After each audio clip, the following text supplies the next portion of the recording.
Pemirsa, jumpa kembali dengan saya Primus dari Mulu dalam acara The Convergence, sebuah podcast acara yang membahas topik-topik penting untuk mendorong pembangunan Indonesia mewujudkan generasi emas 2045 paling tidak.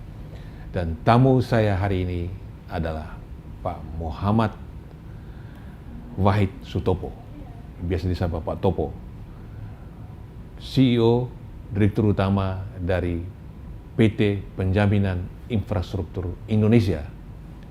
Anda barangkali belum familiar dengan nama PII, Penjaminan Infrastruktur Indonesia, yang sudah beroperasi 15 tahun.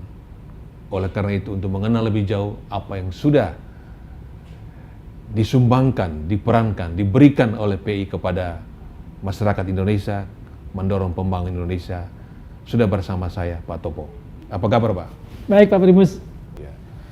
Pak Topo ini sudah sangat experience di berbagai perusahaan, terutama di BUMN ya, di Telkom, di Indosat Pak. Indosat swasta ya. Ya. Indosat, kemudian PGN ya, PGN, nah, BUMN, kemudian sekarang menjadi Direktur Utama PII, Penjamin Infrastruktur Indonesia. Sudah beroperasi 26 tahun dan sudah memberikan penjaminan kepada 53 proyek dengan nilai 536 triliun. Dan sekarang kita sama-sama bergerak, semua komponen bangsa, elemen bangsa, untuk mewujudkan visi Presiden Republik Indonesia Prabowo Subianto untuk mencapai laju pertumbuhan ekonomi 8%. Tentu tidak tahun ini, tahun depan, tetapi harus menuju 8%. Mudah-mudahan paling tidak 2027-2028 ya bisa mencapai. Dan ini ada peran besar dari perusahaan yang Anda pimpin. Apa yang bisa dikontribusikan untuk mewujudkan pertumbuhan 8%? Terima kasih Pak Primus. Pertama mungkin saya menyampaikan dulu sedikit koreksi ya Pak. Ya. Jadi tahun ini kami itu memasuki usia ke-15 tahun Pak. Oh 15 tahun? 15 tahun. Jadi PII ini berdiri di 30 Desember 2009. Jadi tahun ini kita memasuki usia ke-15 tahun. Dan memang yang menjadi tema dalam kami memasuki usia ke-15 tahun ini adalah accelerating equitable growth. Jadi bagaimana kita dapat mempercepat pembangunan pertumbuhan yang merata. Jadi terima kasih tadi Pak Primus sudah menyampaikan sedikit latar belakang dari PII. Kami ini didirikan oleh Kementerian Keuangan sebagai suatu BUMN yang 100% dimiliki oleh Kementerian Keuangan, dan di internal kami sering disebut sebagai Special Mission Vehicle. Artinya sebuah entitas yang memiliki tugas dan peran khusus. Dalam hal ini yang menjadi mandat kami adalah bagaimana mempercepat pembangunan terutama infrastruktur yang berkelanjutan oleh pemerintah melalui skema inovatif dengan melibatkan private participation Pak di dalam prosesnya. Jadi ada satu skema yang dikenal dengan nama PPP atau Public Private Partnership. Itu adalah suatu skema yang sudah cukup banyak digunakan di beberapa negara untuk mempercepat proses pembangunan, terutama infrastruktur dengan melibatkan private participation. Konsep itu pula yang kemudian diadopsi di Indonesia melalui sebuah Perpres 38 tahun 2015 untuk melaksanakan kerjasama pemerintah badan usaha dalam melaksanakan pembangunan. Ada beberapa instrumen yang diberikan kepada PII untuk dapat menjalankan mandat tersebut. Itu diatur dalam PP 35 tahun 2009, kemudian diperbaharui dengan PP 55 tahun 2020. Jadi kami ini diberikan mandat untuk dapat melaksanakan penjaminan pemerintah di bidang infrastruktur. Kemudian juga ada penjaminan pemerintah di luar infrastruktur melalui penugasan. Dan yang ketiga adalah hal-hal lain yang diperlukan untuk mendorong perkembangan perekonomian nasional, termasuk tentunya adalah pembangunan infrastruktur. Nah itu disebut 7 sektor yang dijamin. Iya Pak, betul. Sejauh ini ada 7 sektor. Itu terdiri dari sektor transportasi dan sektor jalan. Kemudian juga ada sektor air minum, ada sektor energi. Kemudian juga ada sektor yang berkaitan dengan telekomunikasi atau ICT. Ada sektor pariwisata. Dan juga belakangan ini kami juga pernah diminta untuk mendukung sektor ketahanan pangan. Itu yang terakhir itu ya. Kapan? Mulai era itu Presiden Prabowo sudah berjalan sejak tahun 2023 sebetulnya. 23-24 ya Pak. Ya. Nah dari 7 sektor ini tentu terbanyak di mana? Transportasi? Ya, jadi memang seperti pada umumnya di negara-negara berkembang lainnya, yang menjadi isu pertama adalah aspek konektivitas ya Pak. Ya. Bagaimana kita mempermudah logistik, menurunkan biaya logistik, itu sehingga transportasi jalan itu menjadi bagian yang cukup signifikan. Jadi baik ini adalah jalan tol, ada juga jalan nasional, jalan non tol yang kami dukung di Sumatera. Kemudian ada juga jembatan Kalender Hamilton. Jadi kalau Pak Primus sedang jalan lihat ada jembatan yang dari Baja tuh Pak, itu namanya jembatan Kalender Hamilton. Itu ada 37 jembatan yang masuk dalam skema ini. Jadi dia dipreservasi, dibangun oleh swasta, kemudian mereka memelihara selama 10 tahun. Itu. Kemudian juga ada sektor kereta api di Makassar, di Sulawesi Selatan, antara Maros dengan Parepare, penyediaan untuk jalur kereta apinya di sana. Dan yang terakhir juga ada sektor untuk pengujian tipe kendaraan atau proving ground. Jadi mungkin kalau sering lihat di televisi atau di YouTube, kendaraan baru Pak itu harus dites. Sampai sekarang kita belum punya fasilitas yang memenuhi standar internasional. Nah ini yang mau kita bangun ini di Bekasi, di area seluas 80 hektar oleh Kementerian Perhubungan. Itu dibangun juga dengan investasi dari swasta, fasilitas untuk pengujian tipe kendaraan, terutama kendaraan baru. Ya. Nah ini kan penjaminan ya. Kalau Pak. Penjaminan itu bagaimana? Sebutlah ini membantu PT Kereta Api ya, PT KAI. Ini PT PI mengelontorkan dana atau PT Kereta Api mencari dana, baru kemudian jaminan. Ya. Nah kalau jaminan artinya apa? Kalau dia rugi baru ditutup atau gimana bentuk kerjasamanya? Iya Pak. Jadi bentuk kerjasamanya ada 2 skema umum. Yang pertama adalah penjaminan untuk proyek. Di sini kerangkanya itu berdasarkan pada skema kerjasama pemerintah badan usaha. Dalam skema ini pemerintah itu akan melakukan proses pengadaan badan usaha untuk melakukan pembangunan infrastruktur. Dibentuk badan usaha? Badan usahanya akan dilakukan proses pengadaan Pak. Dia ada proses mulai dari perencanaan, persiapan, kemudian ada proses tender Pak untuk melakukan bidding terhadap proyek tersebut. Jadi pihak swasta itu nanti akan melakukan tender, dan kalau dia ditunjuk sebagai pemenang, dia akan mendirikan satu badan usaha khusus atau special entity untuk melaksanakan proyek tersebut. Nah, antara pemerintah dengan badan usaha akan dilakukan yang namanya perjanjian kerjasama atau PPP agreement. Di dalamnya diatur konsep alokasi risiko atau pembagian risiko antara pemerintah dengan badan usaha. Di mana di situ ada secara spesifik disebutkan apa yang menjadi kewajiban pemerintah kepada badan usaha. Nah, PII itu adalah perannya memberikan penjaminan atas kewajiban-kewajiban finansial dari pemerintah kepada badan usaha. Nanti kalau pada suatu saat dalam pelaksanaannya pemerintah, dalam hal ini adalah bisa jadi kementerian, lembaga, pemerintah daerah, BUMN atau BUMD tidak memenuhi kewajibannya, maka PII akan memenuhi kewajiban tersebut kepada badan usaha. Jadi di perusahaan tadi, PI awalnya tidak menaruh dana, tidak memberi dana. Jadi proses PI itu sama sekali di awal tidak memberikan pendanaan, baik itu equity maupun pinjaman, tapi kami memberikan yang namanya guarantee agreement atau perjanjian penjaminan kepada badan usaha. Jadi badan usaha yang mengelola dana ini, yang menggunakan dana untuk bangun infrastruktur, Ya, ketika kalau dia tidak bisa, sebutlah dia wan prestasi kepada bank atau kepada yang menjadi kreditor, itu nanti ditutup oleh ini ada dua skema Pak. iya. Kalau yang sama tadi, katakanlah jalan tol Pak. yang untuk Jadi ada investor yang membangun jalan tol. Dia akan menggunakan equity-nya sendiri Iya, maupun pembiayaan dari lembaga keuangan, Iya. gitu ya, Pak.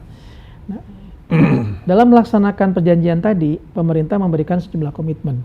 Misalnya, pemerintah menyediakan lahan pada saat itu diperlukan untuk membangun jalan tol. Kemudian juga ada komitmen untuk melakukan penyesuaian tarif sesuai dengan undang-undang. Iya. Tuh. Nah, itu yang menjadi bagian dari penjaminan PI kepada badan usaha. Pada saat kemudian pemerintah ternyata mengalami penundaan dalam penyediaan lahan, atau pemerintah tidak melaksanakan kenaikan tarif sesuai dengan apa yang dijanjikan, Iya. maka PI akan dapat memberikan penjaminan.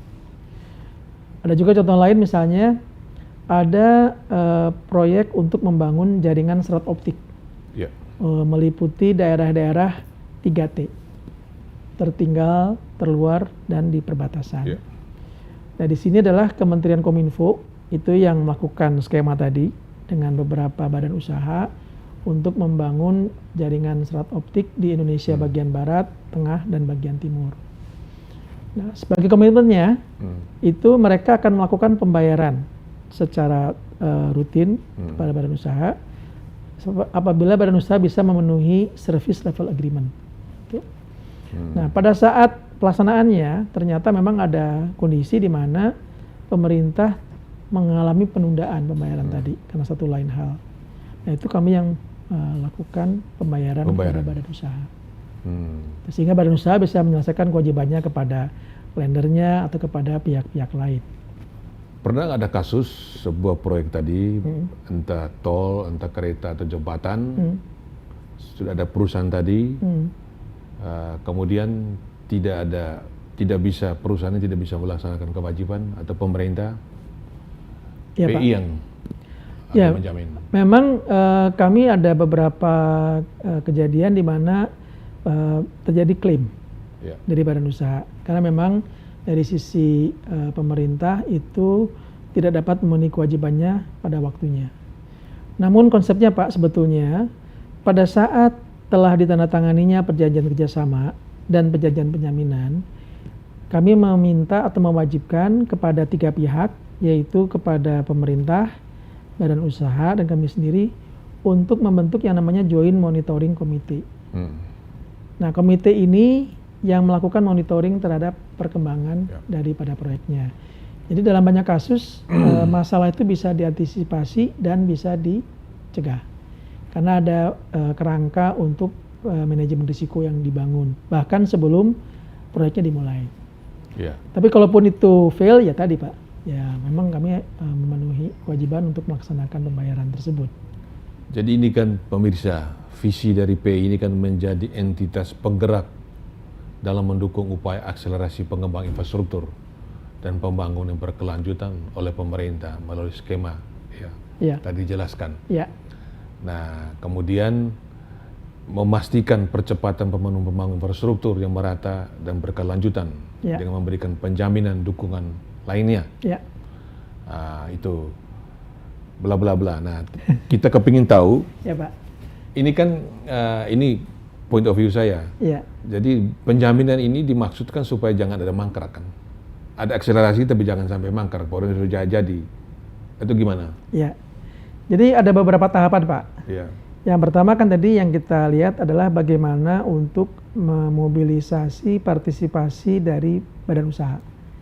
Jadi yang kita capai adalah bagaimana badan usaha itu bisa berpartisipasi. Artinya mereka memberikan komitmen dan mencapai financial close.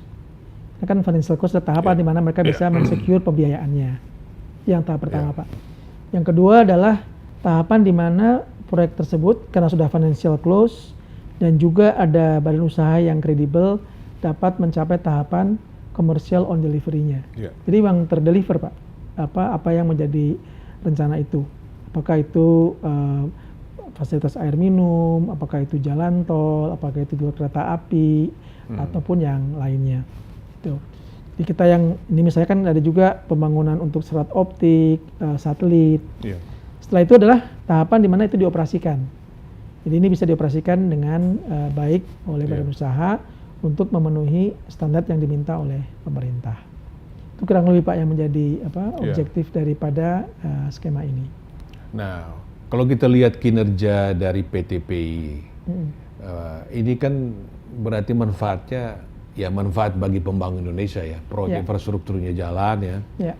Tetapi PI juga bisa mendapatkan manfaat itu, kinerja keuangannya membaik. Coba ditampilkan.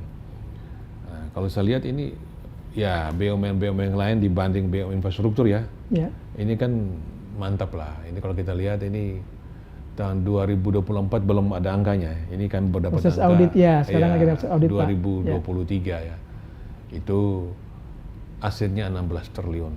Nah, naik dari 2022 ya, naik 5,5%.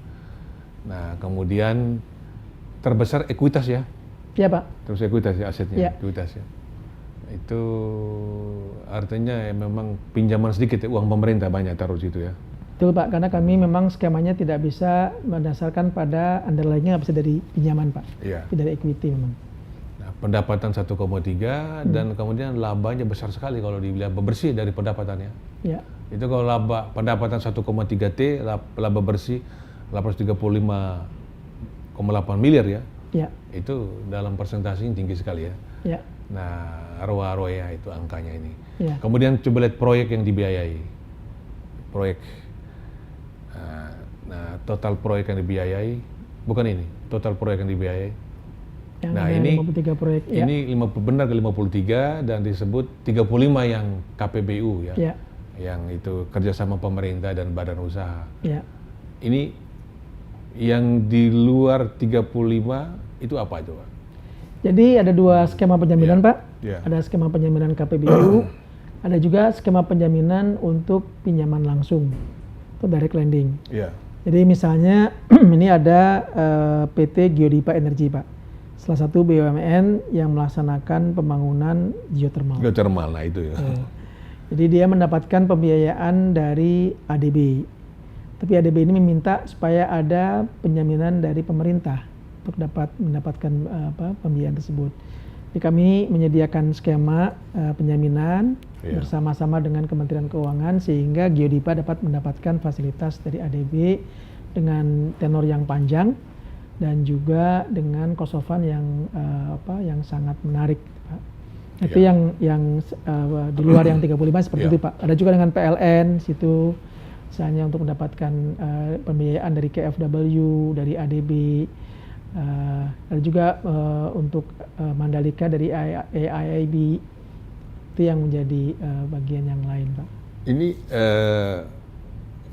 kebetulan perusahaan-perusahaan infrastruktur banyak yang sudah menjadi perusahaan publik ya, go public ya, dan banyak yang merugi. Paling tidak labanya tidak bertumbuh dan harga sahamnya hancur-hancuran di Bursa Efek Indonesia ya. Nah itu perusahaan ini dibentuk ya, PII dibentuk untuk membantu sektor usaha BUMN maupun swasta agar ada akselerasi dalam pembangunan infrastruktur buat pembangunan. Kenapa nggak masuk kepada PT Waskita Karya, Wijaya Karya, itu supaya mereka ya paling tidak terjamin mereka tidak merugi. Dan kalau lihat bahwa ini kerja dengan standar yang baik, dengan transparansi, dengan manajemen risiko yang baik, ya mencegah jangan sampai fraud. Ya, jadi memang ini mungkin masalah pembagian peran ya Pak. Karena peran kami itu sebetulnya lebih pada upaya untuk infrastrukturnya dapat terbangun, gitu. Dan ada perlibatan dari real private sector. Contohnya misalnya di Semarang Barat ya Pak, ada fasilitas air minum yang investornya adalah Moya Pak, yang bagian dari Salim Group. Jadi ini adalah menarik bahwa private company seperti Moya Salim Group itu juga punya interest partisipasi untuk melaksanakan program pembangunan air minum. Ya. Itu sektor yang mungkin dianggap kurang seksi dibandingkan Tapi sektor sangat penting, termasuk infrastruktur dasar kan. Betul, tapi itu adalah infrastruktur dasar yang sangat penting, dan ada badan usaha, ada company yang cukup kredibel, reputable untuk bisa terlibat dalam kegiatan tersebut. Demikian pula yang kami ini adalah misalnya untuk pengembangan tadi proving ground. Di situ ada Gobel, tapi berkonsorsium dengan sejumlah investor dari Jepang, dengan Join, dengan beberapa investor dari Jepang untuk melakukan pengembangan tersebut. Jadi lebih pada itu Pak. Sedangkan dari sisi kinerja perusahaan kan tentunya ada struktur pemegang saham dan sebagainya yang mempunyai wewenang untuk melakukan proses monitoring, strukturisasi, karena mereka yang punya kewenangan menunjuk manajemen dan sebagainya. Jadi kami lebih melihat bahwa ke depan yang diperlukan adalah bagaimana kita bisa mengundang para investor, para pemain yang kredibel dan punya kapasitas maupun minat untuk dapat berpartisipasi. Karena ada tiga pihak sini Pak, dari sisi pemerintah yang tentunya karena sekarang juga ada upaya refocusing anggaran, gitu ya, sehingga untuk yang sektor-sektor yang bisa diserahkan pada private bisa terlibat.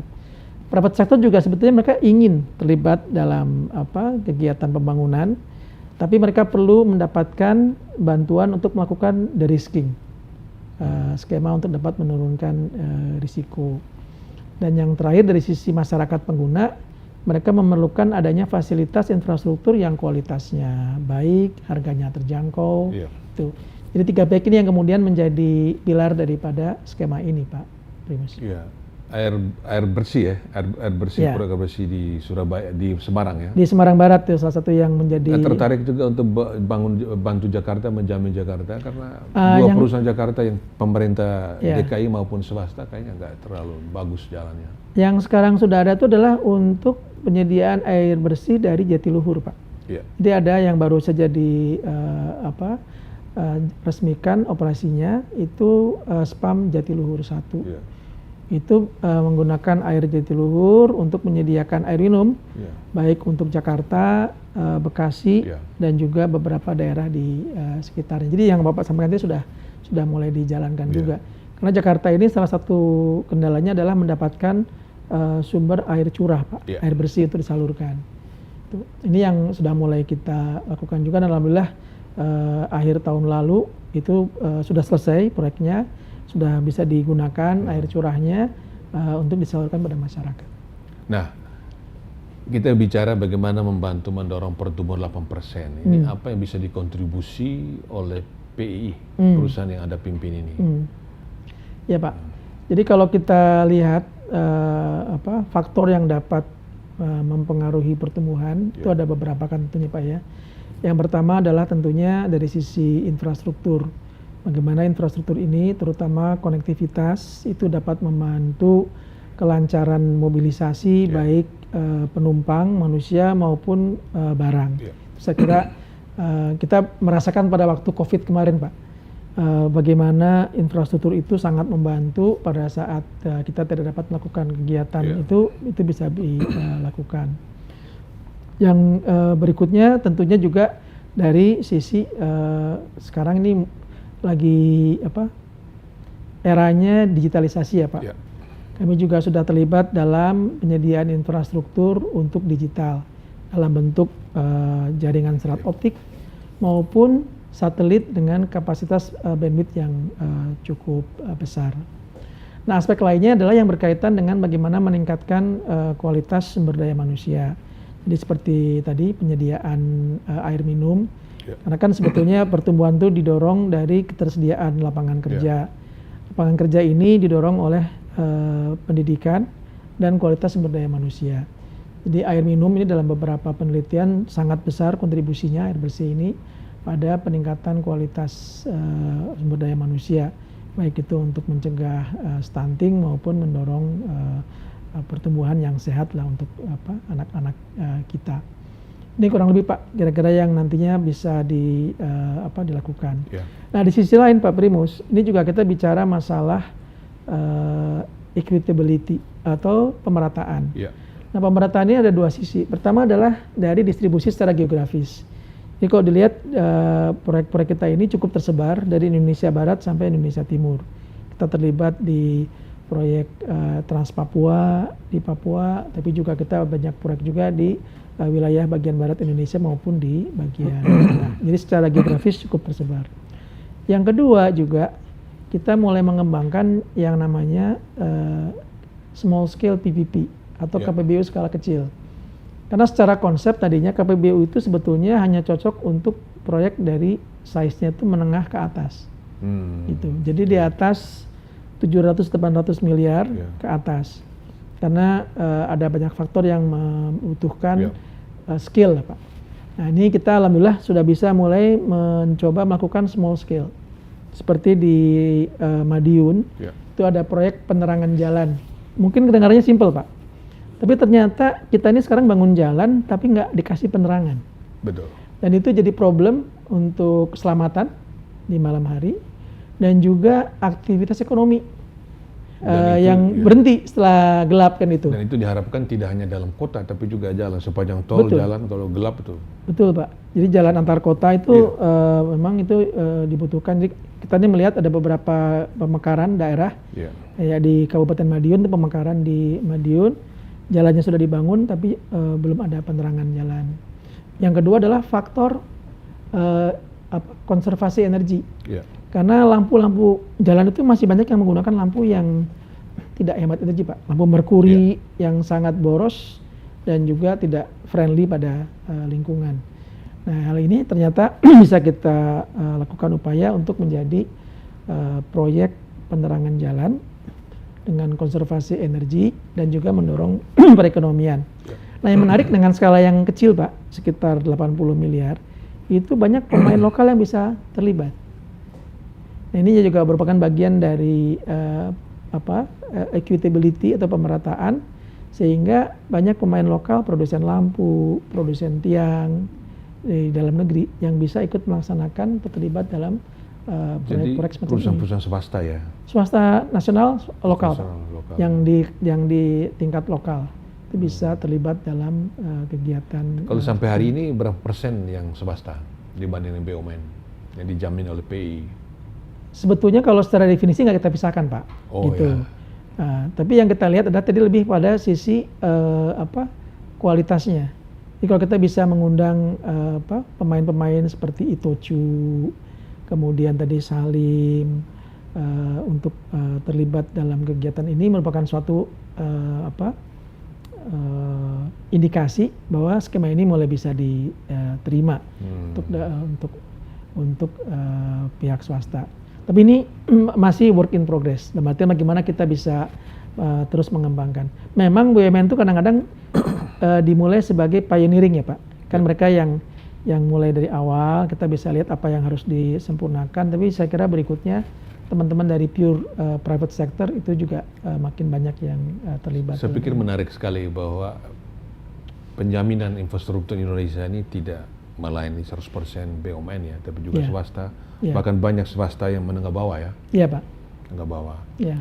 Nah ini saya teringat sepekan atau 2 pekan lalu lah, Presiden Prabowo pada acara Kadin, ketika Kadin itu terjadi rekonsiliasi, jadi ketua lama dan ketua baru ya, Pak Irsad beralih kepada Pak Arsad beralih kepada Pak Anin Bakri. Itu Presiden Prabowo datang dan pidato ke depan katanya infrastruktur diserahkan kepada swasta. Nah, padahal kita lihat pada masa Pak Jokowi 2014 dia melihat banyak mangkrak itu di swasta, maka BUMN sebagai pionir ayo masuk BUMN. Nah, ini bagaimana? Pak Topo melihatnya? Ya, ini saya mungkin kita bisa lihat ke sektor yang saya dulu pernah terlibat Pak, di sektor telekomunikasi Pak Primus. Jadi kalau Pak Primus ingat di tahun 90-an penetrasi telepon di Indonesia itu sangat rendah Pak. Itu di bawah 3%.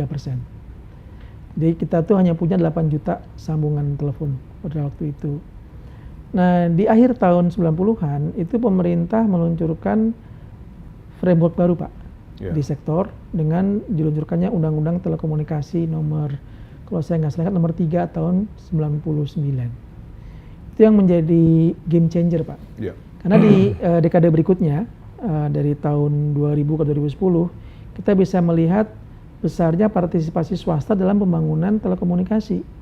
Itu. Jadi kita sekarang punya jaringan seluler di seluruh Indonesia yang boleh dibilang nggak ada keterlibatannya pemerintah, Pak. Ini adalah Telkomsel, kemudian Indosat, Excelkomindo, teman-teman dari Smartfren dan sebagainya yang melakukan pengembangan infrastruktur. Itu karena adanya kerangka regulasi yang mendukung, Pak. Namanya konsep modern licensing. Benar. Di mana semua pemegang lisensi itu punya kewajiban untuk membangun infrastruktur. Sampai sekarang, Pak, kalau Bapak ngajukan lisensi ke Kominfo, Bapak akan dikenai kewajiban untuk membangun infrastruktur, Pak. Gitu. Itu adalah bagian dari framework yang pada waktu itu dilakukan dan berhasil, Pak.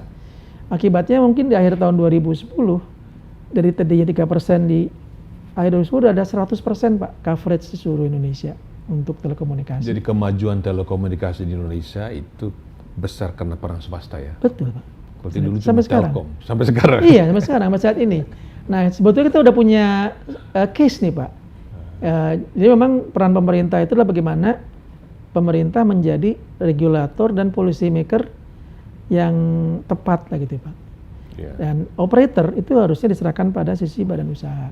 Kecuali untuk sektor-sektor yang sensitif dan sangat strategis. Tapi kalau sektor yang sifatnya pelayanan publik, komersial, saya kira pihak swasta itu dapat terlibat dengan tadi regulasi yang baik dan polisi yang baik dari pemerintah.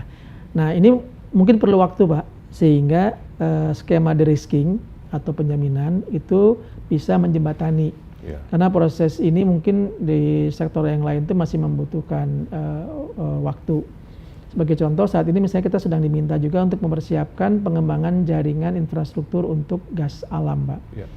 Karena kan polisinya pemerintah adalah untuk ketahanan energi, mengurangi import. Kita kan sekarang import LPG sangat tinggi.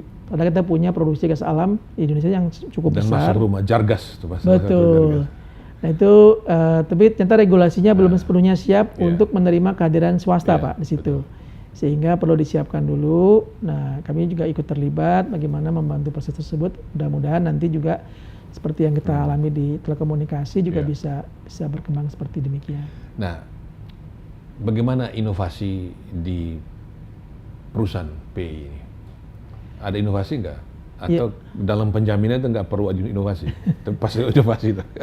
Ya itu menarik, Pak. Jadi gini, bulan September kemarin itu World Bank itu mengadakan seminar di Jakarta yang menarik karena temanya adalah bagaimana keluar dari middle income trap. Jadi mereka rupanya melakukan sebuah kajian mempelajari bagaimana negara-negara itu middle income countries itu bisa keluar dari middle income trap. Kalau kita lihat dari kajian itu ternyata memang tidak mudah, Pak. Naik kelas dari low income ke middle income itu relatif mudah. Tapi dari income ke advance country, high income itu ternyata lebih sulit, Pak. Dan banyak terjebak situ banyak. Betul.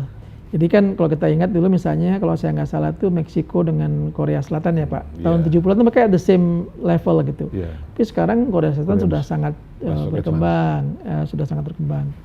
Nah, menurut kajian World Bank itu ada tiga resep, Pak, untuk bisa melakukan pertumbuhan. Yang pertama adalah investasi, gitu. Yang kedua itu adalah infusion. Jadi bagaimana negara itu mengadopsi best practices dari luar diterapkan di dalam negaranya. Dan yang ketiga yang Bapak bilang tadi, inovasi. Jadi ternyata untuk naik dari low income ke middle income itu memang investasi itu sangat membantu.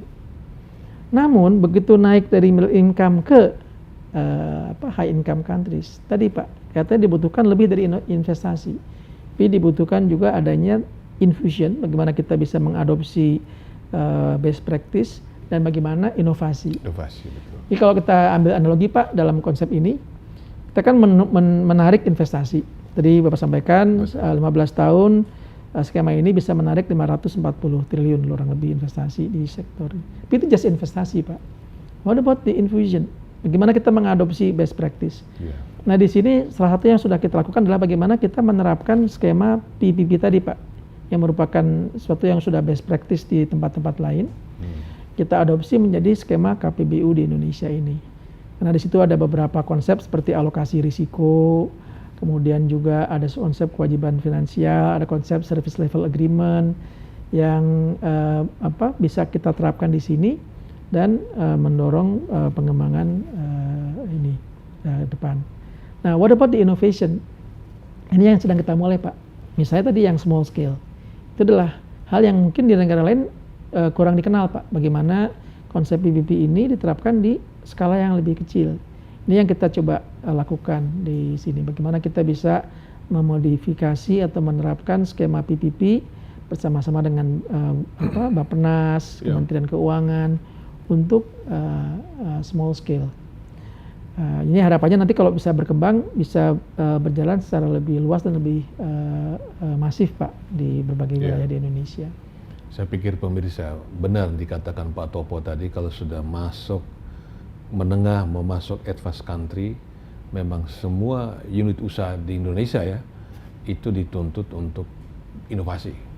Kalau kita lihat bagaimana big cap yang ada di New York Stock Exchange itu didominasi oleh perusahaan-perusahaan teknologi kan, terus AI kan. Kalau kita masih sumber daya alam masih masih banyak sumber daya alam. Ya memang ya kita kalau kita lihat dalam beberapa minggu ini Pak ya luar biasa bagaimana bahkan high tech company pun juga masih harus dituntut inovasi Pak. Betul. Bagaimana kita lihat perkembangannya antara Open AI dengan DeepSeek. Itu udah mereka di the forefront. Tapi tetap dituntut bisa melakukan inovasi. Ini yang saya kira kita perlu belajar dan ini juga tadi Pak kita butuh sumber daya manusia dan juga butuh supporting facility. Nah karena itu kami juga sekarang juga sedang ini dengan BRIN Pak.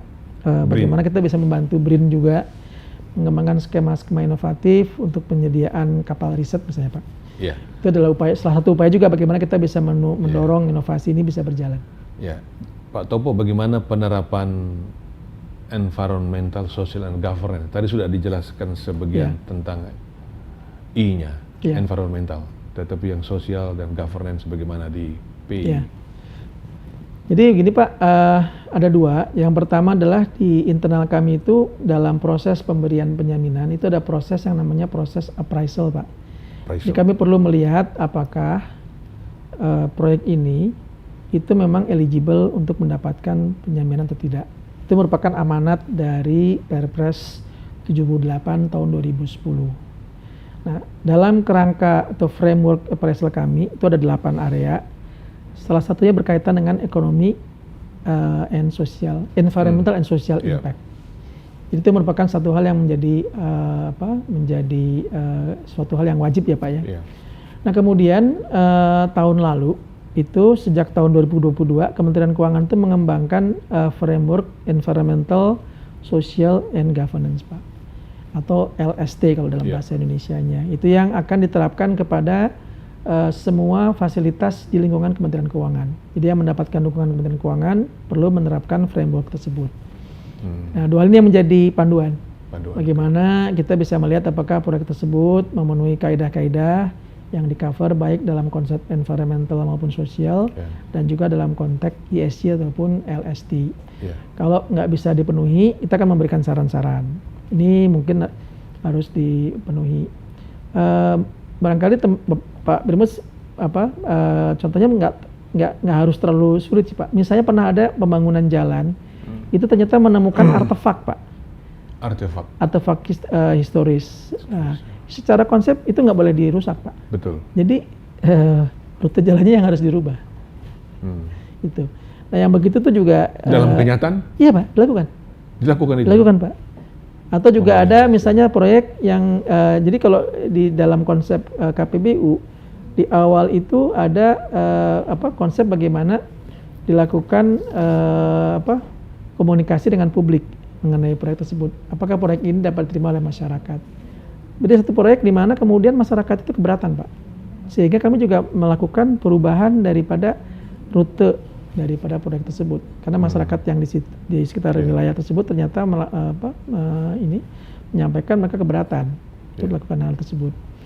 Ya, walaupun mungkin dari sisi benefit mereka kehilangan benefit secara finansial, tapi karena memang mereka menyatakan keberatannya, itu tidak dilakukan gitu Pak. Itu barangkali beberapa contoh penerapan dari prinsip environmental and social. Contoh lain Pak, ada juga proyek yang saya mungkin nggak perlu sebutkan, ditunda Pak karena melewati daerah preservasi hewan. Jadi kita punya hewan langka Pak, yang wilayahnya itu akan terlewati, sehingga kalau dilakukan itu harus dibangun struktur yang sangat mahal. Nah, dia harus dibikin elevated yang sangat panjang. Nah, itu yang sampai sekarang belum dilakukan karena tadi pertimbangannya kalaupun dilakukan ini bisa mempengaruhi bagaimana hewan langka ini bisa terpengaruh. Nah, jadi itu memang dalam prakteknya dilakukan Pak Primus. Ya. Ada berapa proyek-proyek yang akan biaya tahun ini, yang dijamin tahun ini? Tahun ini tuh kita merencanakan itu ada tambahan proyek baru dengan total harapannya ya Pak ya bisa menarik sekitar 69 triliun Pak dari sisi investasi. Nah ini ada berapa proyek itu Pak? Itu ada bervariasi, ada 3 proyek yang sifatnya itu adalah small scale, kemudian ada 6 proyek lainnya. Tapi jumlah proyek ini kan bisa bervariasi tergantung tadi kebutuhan dari pemerintah. Akan seperti ini infrastruktur transportasi atau telekomunikasi juga atau bervariasi Pak, itu bervariasi ininya. Jadi kalau tadi kan small scale ada yang berkaitan dengan masalah penerangan jalan, ada yang berkaitan dengan masalah air minum, pengolahan sampah, juga pengolahan sampah juga. Iya Pak. Jadi ada juga yang sedang dalam proses finalisasi untuk perjanjiannya. Tapi bukan startup. Bukan Pak. Karena kan sampah ini salah satu yang menjadi masalah besar ya Pak. Besar sih. Dari sisi waste ini. Jadi kami juga lagi membantu beberapa pemerintah daerah untuk menyelesaikan fasilitas untuk pengolahan sampah. Itu juga ada. Jadi kalau perusahaan kecil yang skala kecil mungkin masuk kategori mikro itu bisa nggak dibiayai? Sarannya apa? Harus dia untung dulu atau gimana? Oh. Syaratnya. Jadi kembali Pak, kan kami nggak menyediakan pembiayaan. Betul. Kami hanya menyediakan penjaminan. Jadi skema ini adalah yang membantu badan usaha untuk mendapatkan pembiayaan. Karena dia memegang ada baik itu perjanjian maupun penjaminan. Sehingga kepada lembaga pembiayaan, apakah itu bank atau investor, dia lihat ini sangat menjanjikan karena ada dukungan baik dari sisi perjanjian kerjasamanya maupun penjaminannya. Gitu. Nah, tadi kalau ada kasus untuk yang skala kecil tadi Pak, itu sudah berjalan juga. Jadi dia bisa mendapatkan pembiayaan dari perbankan, dia dapat investor karena dia punya perjanjian dengan pemerintah Kabupaten Madiun dan juga ada penjaminan dari kami. Ini perusahaan-perusahaan yang dijamin itu umumnya dicari atau dapat aplikasi? Ada dua skema Pak. Namanya ada skema yang solicited, di mana sisi pemerintah itu mengumumkan bahwa mereka punya rencana proyek, silakan yang berminat untuk menyampaikan mulai dari proses letter of intent, prakualifikasi dan RFP, ikut dalam proses pengadaan yang sifatnya terbuka. Atau ada yang namanya unsolicited, di mana pihak badan usaha bisa mengajukan proposal kepada pemerintah. Nah, proposalnya akan dievaluasi, kemudian kalau itu diterima akan dilakukan proses bidding Mbak atas dasar proposal tadi. Siapa yang bisa memberikan penawaran yang sama atau lebih baik dari yang bersangkutan. Terbanyak mana? Yang solicited atau yang unsolicited? Sekarang umumnya masih banyak yang solicited Pak, yang dari pemerintah. Tapi yang unsolicited juga mulai berkembang. Tadi ada tidak semua dari pemegang saham, dari apa namanya pemerintah. Modal, tapi juga pinjaman di mana aja? Memang PI pinjam Oh juga? bukan, kalau dari kami secara regulasi kami hanya boleh menggunakan underlying dari equity Pak. Equity aja. Tapi kalau badan usaha yang melakukan proyek, itu pada umumnya mereka 70% itu dari pembiayaan, pinjaman, 30% itu dari equity. Itu ya? Ya. Kalau, jadi Pak Topo udah berapa tahun di PI mimpin? Saya itu masuk PI 2017, kemudian jadi CEO 2019. Coba kita lihat Pak Topo profilnya. 17 berarti sudah 7 tahun ya?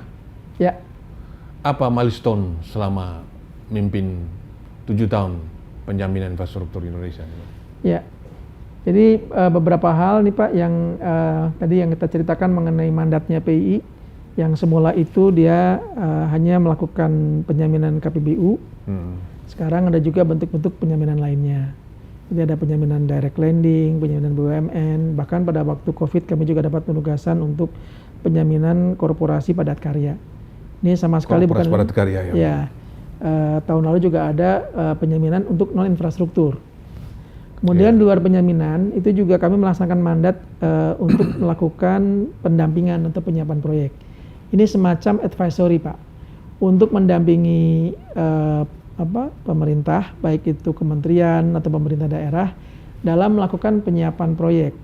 Karena yang jadi persoalan biasanya Pak dalam menarik private sector itu, mereka tidak punya cukup dokumentasi, tidak punya cukup business case untuk dapat melakukan evaluasi.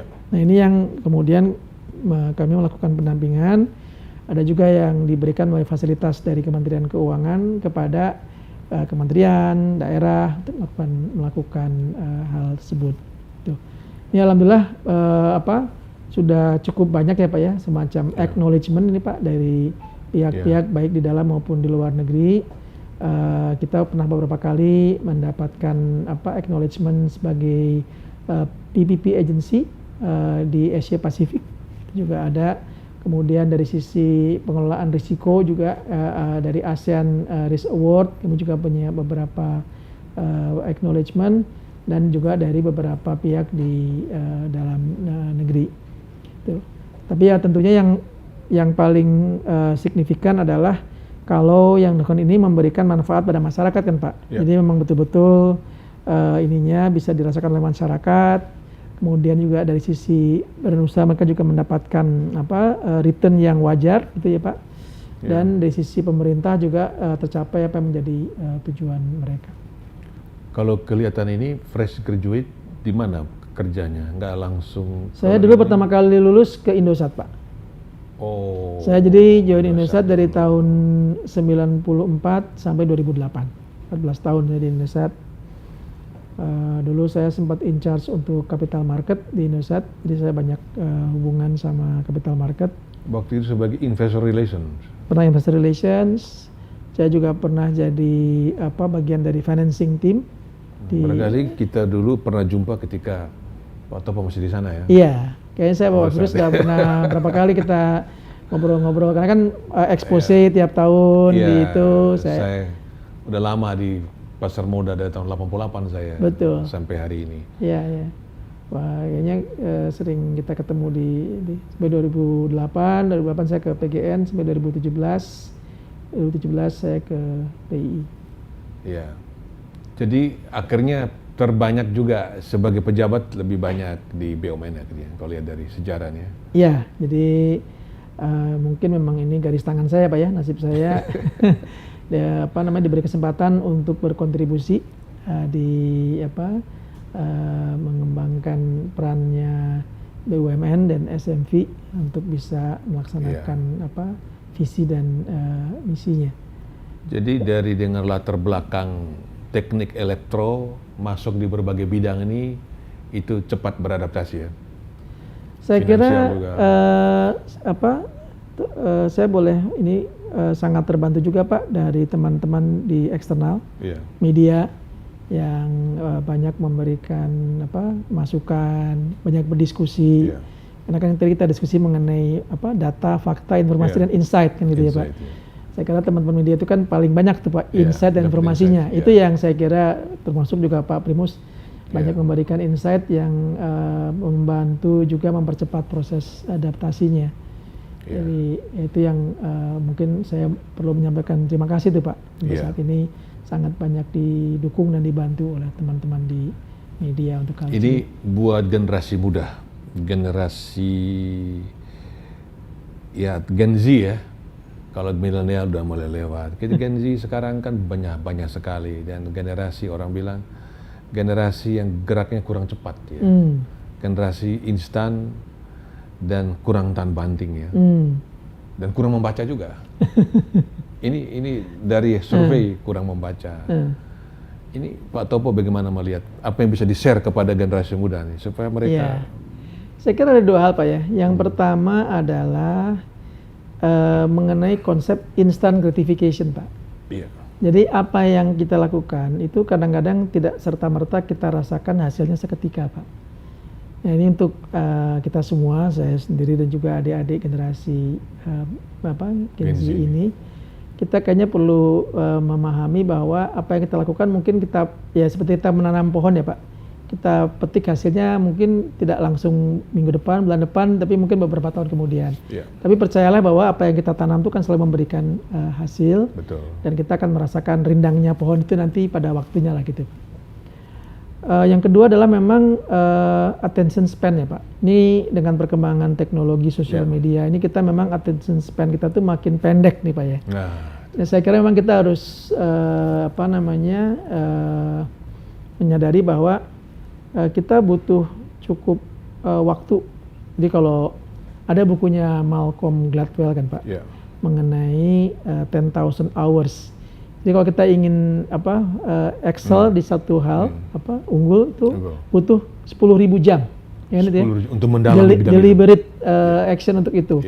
Apakah jadi bahkan dia bilang Tiger Woods itu jadi juara golf kan masih muda. Karena memang dia mulainya juga masih muda juga gitu. Umur 8 tahun udah mulai mukul-mukul bola golf kan, mulai belajar. Jadi 10,000 hours. Dari caddy kan, jadi dia ada dari ikut bapaknya main dan sebagainya. Tapi memang kita butuh waktu dan ketekunan untuk mendapatkan hasil. Ini saya kira dua hal ini yang barangkali bisa di dalam versinya tertentu ya. Kita butuh selain kita butuh intensity, kita juga butuh waktu. Kita butuh juga mendapatkan pengalaman dan jam terbang. Dan apa yang kita lakukan mungkin nggak seketika kita dapatkan hasilnya sekarang, tapi percayalah bahwa itu memberikan manfaat di waktu yang akan datang. Nah, itu penting. Kerja keras itu apakah masih relevan? Kalau dulu kita masih kecil itu, zaman saya guru mengajar itu harus kerja keras, harus rajin. Rajin bukan hanya pangkal pandai, tapi juga pangkal kita sukses kaya. Itu masih relevan nggak? Kalau zaman sekarang anak muda Gen Z leye-leye katanya, karena rebahan katanya. Kurang percaya bahwa harus rajin. Jadi saya kira pengertian daripada kerja keras barangkali ya Pak ya, yang mungkin berbeda daripada dulu kan. Kalau kita kerja keras tuh memang betul-betul secara fisik gitu ya Pak ya. Kadang-kadang kita masih ngalamin ya Pak Primus ya, generasi kita kan. Kita memang physically perlu ya, saya pertama kali ke Jakarta kan juga harus bangun pagi, naik kendaraan umum ngejar kantor. Sekarang mungkin udah beda gitu bentuknya. Orang bangun buka laptop itu udah mulai kerja kayak gitu. Tapi saya kira secara hukum alam itu tetap aja diperlukan tadi, baik itu intensitas maupun tenacity ya, maupun ketekunan untuk mencapai sesuatu yang memang impactful gitu. Barangkali kita bisa lihat dari cerita yang yang sekarang lagi populer tuh, baik itu Nvidia, Jesse Huang maupun DeepSeek. Itu kalau kita pelajari the people behind it, itu semuanya orang-orang yang memang, Jesse Huang itu kan dia imigran ke US waktu dia masih sangat muda kan gitu ya. Dan walaupun kita lihatnya sekarang dia udah kayak rockstar gitu ya, mana-mana pakai jeans, pakai baju hitam, tapi sebetulnya kalau kita pelajari, he spent a lot of time in his past gitu untuk melakukan itu. Dan kalau kita lihat, ini saya sedikit agak ngelantur, tapi kalau kita lihat Nvidia itu bertahun-tahun orang nggak buy bahwa dia tuh bisa menjadi AI company. Orang kan lihatnya Nvidia is just perusahaan yang bikin kartu untuk game, video grafik gitu. Baru sekarang lihat, oh ternyata memang betul-betul yang namanya chip untuk AI itu memang ada marketnya dan sebagainya gitu. Nah, ini yang saya kira bisa kita jadikan satu role model ya, bahwa keteguhan, tenacity, ketekunan itu memang masih ada tempat ya, even di era yang seperti seperti sekarang ini. Bahkan udah seperti Nvidia pun masih bisa dipsikan gitu nih.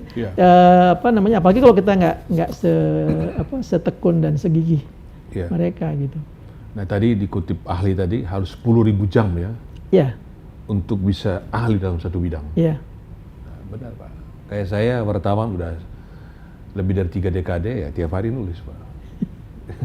Itu cuma mungkin benar. bedanya kalau dulu kita kan kerja tuh sehari 8 jam Pak, karena terbatas dengan sekarang kita bisa kerja sehari 22 jam Pak. Nah, Ya kan, karena Pak? bisa bekerja Karena di bisa mana itu saja. bedanya Pak. Jadi kalau dulu 10.000 jam tuh kita tergantung karena kantor tutup. Iya. Kan zaman dulu kan kita hanya bisa ada di kantor 8 jam, habis itu harus pulang, lampu dimatiin. Iya. Tapi kalau sekarang kita bisa kerja 22 jam, jadi di 10.000 mungkin bisa dicapai dalam waktu yang lebih singkat secara kalender ya Pak ya. Nah, PI ada berapa karyawan? Ada 165 orang Pak. Nah, berapa persen ini menyangkut ESG juga? Berapa persen yang Gen Z? Oh mayoritas Pak. Oh, mayoritas Jadi kalau secara profil memang ini mayoritasnya adalah Gen Z Pak. Gen Z ya. Gen Z muda-muda dan highly educated, umumnya graduate degrees, banyak yang dari luar juga. Jadi kalau saya jokingly itu, saya kan di Indosat, di PGN, di PII. Ini di PII ini yang sekarang saya paling banyak S3-nya Pak, Oke. gitu. Bahkan rekan direksi saya tuh juga ada yang PhD juga. Di kami ini cukup banyak yang PhD juga.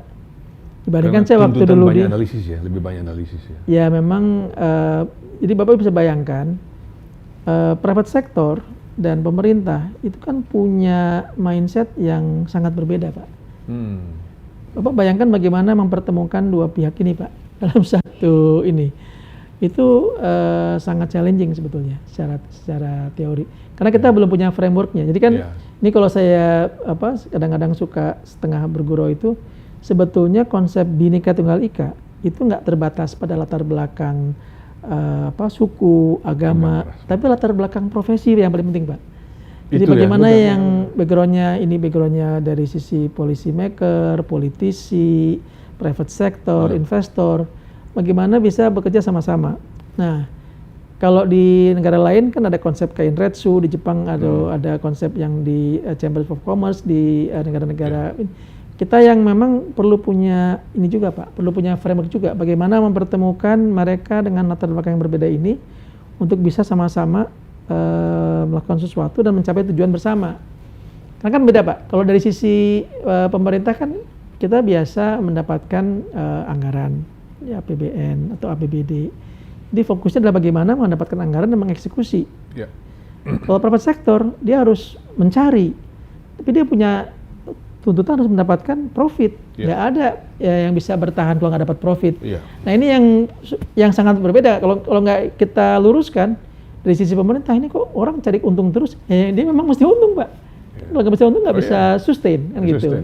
Gitu. Tapi juga ada sektor loh, kok dia nggak mikirin? Ya memang tugas dia adalah memberikan pelayanan. Nah, ini bagaimana ini dipertemukan itu merupakan suatu effort yang cukup kompleks sebetulnya Pak. Tapi saya pikir pemirsa benar dikatakan Pak Topo, yang namanya Bhinneka Tunggal Ika itu juga penting sekali perbedaan latar belakang agar kita bisa kolaborasi dengan baik. Betul. Ya kan? Iya. Saya kira ini yang kelihatannya tadi yang Bapak sampaikan juga dari Presiden message-nya begitu Pak. Bagaimana kita bisa mendorong private sector, bagaimana kita bisa mendorong skema PPP, KPBU, berarti dua belah pihak juga harus melakukan upaya-upaya untuk dapat berkolaborasi nih Pak, antara investor, pemerintah, financial sector, untuk bisa mencapai tujuan bersama. Nah, sekian lama ada di level board of director, board of commissioner, terutama direksi ya. Apa resep kunci sukses Pak Topo agar bisa, kan ini kerja kan bukan hanya bisa memimpin di bawah teman setim, tapi juga bisa hubungan baik sama yang pemegang saham. Ya, jadi memang saya harus sampaikan, saya beruntung nih Pak, saya banyak mendapatkan support dari pemegang saham sejak dulu di Indosat, kemudian juga di PGN, dan sekarang juga terutama di Kementerian Keuangan, itu karena memang align Pak ininya. Jadi dari awal memang ada alignment dari sisi objektif yang mau dicapai. Yang kedua memang kita nggak bisa menghindar, harus keep on learning Pak. Jadi Sekolah lagi. saat ini tuh kebutuhan untuk terus belajar, baik itu formal nggak formal, memang harus terus dilakukan. Dan yang terakhir saya sebetulnya ada buku yang menarik Pak, itu yang nulis Adam Grant, itu judulnya Think Again. Think again. Jadi kadang-kadang kita ini dengan bertambahnya usia dan pengalaman Pak, merasa kita sudah yang paling tahu. Tapi kenyataannya Pak, perubahan itu sangat ekstrim gitu ya Pak ya. Yeah. Sehingga kita harus selalu terbuka untuk merevisit lagi tentang apa yang selama ini kita pelajari, selama ini kita pahami, kita yakini, mungkin memang harus kita sesuaikan dengan kondisi yang ada sekarang. Saya kira kalau dari ini saya sebagai bagian dari board leadership tadi Pak, untuk belajar dan untuk keinginan untuk bisa open mind, untuk think again, itu sesuatu yang nggak bisa kita hindari sih Pak Primus. Belajar ya, open mind ya, yang bagus. Itu.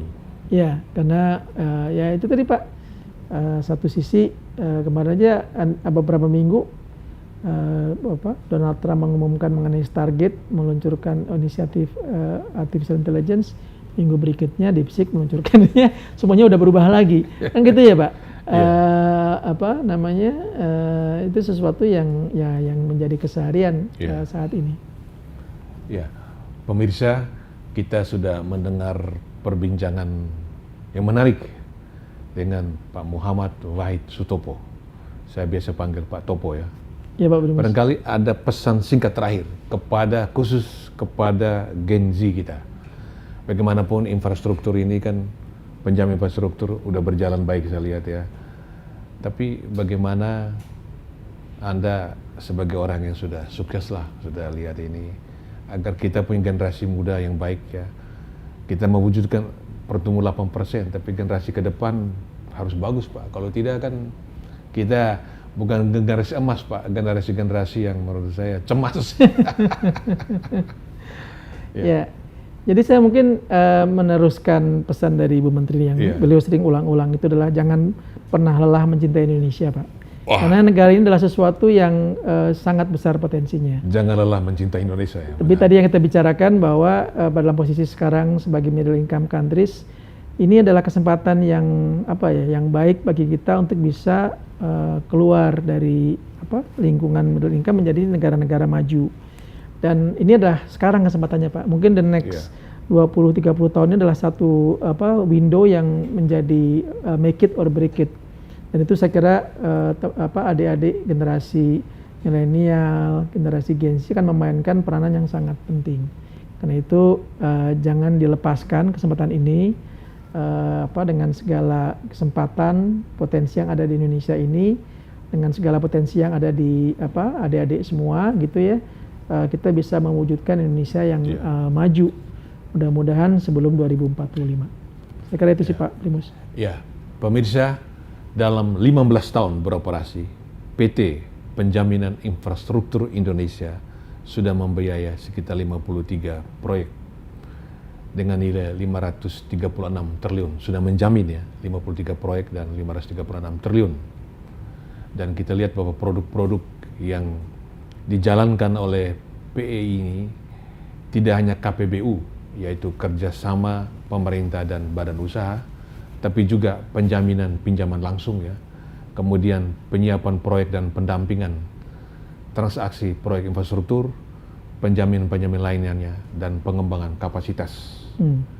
Dan tahun ini tadi disebutkan akan ada proyek sekitar 69 triliun ya. Nah, dan proyek ini terbuka bagi semua, bagi BUMN dan bagi swasta. Dan swasta bukan hanya menengah atas, tapi yang juga menengah bawah, dan perusahaan-perusahaan di daerah. Dan juga tidak hanya infrastruktur ya, transportasi, telekomunikasi, pariwisata, tapi juga sampai kepada bahan makanan ya, terakhir ya. Itu walaupun tadi kita belum menjelaskan juga, tapi proyek-proyek ini juga bisa dijamin oleh PT PEI. Demikianlah perbincangan saya dengan Pak Topo. Sampai jumpa. Terima kasih Pak Topo. Terima kasih Pak Primus. Lagi Pak. Terima kasih Pak.